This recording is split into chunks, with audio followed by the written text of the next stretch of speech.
بسم اللہ الرحمن الرحیم۔ السلام علیکم ورحمۃ اللہ وبرکاتہ۔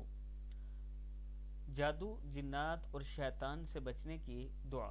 حضرت عبداللہ رضی اللہ تعالیٰ عنہ فرماتے ہیں کہ مجھ سے نبی اکرم صلی اللہ علیہ وآلہ وسلم نے ارشاد فرمایا کہ اگر تم شام کو یہ دعا 3 مرتبہ پڑھ لو تو صبح تک شیطان، کہن اور جادو سے محفوظ رہو گے، اور صبح پڑھ لو تو شام تک محفوظ رہو گے، یعنی اللہ تعالیٰ کی حفاظت میں آ جاؤ گے۔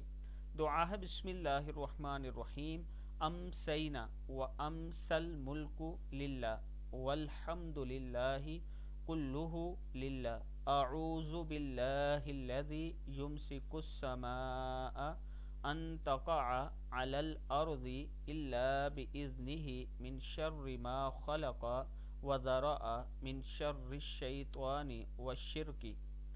ہم نے اور پوری دنیا نے اللہ کے لیے شام کی، اور تمام تعریف اللہ کے لیے ہے۔ میں اللہ تعالیٰ سے، جس نے آسمان کو اپنی اجازت کے بغیر زمین پر گرنے سے روک رکھا ہے، اس شر سے پناہ مانگتا ہوں جو اس نے پیدا کی، نکالی، اور شیطان کے شر سے اور اس کے پھندے سے۔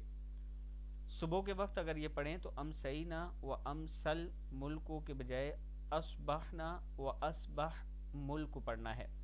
دعا پھر سن لیں۔ امسینا و امسل ملک للہ والحمد للہ کلہ للہ اعوذ باللہ الذی یمسک السماء ان تقع علی الارض الا باذنہ من شر ما خلق وذرأ من شر الشیطان والشرک۔ صدق اللہ العظیم۔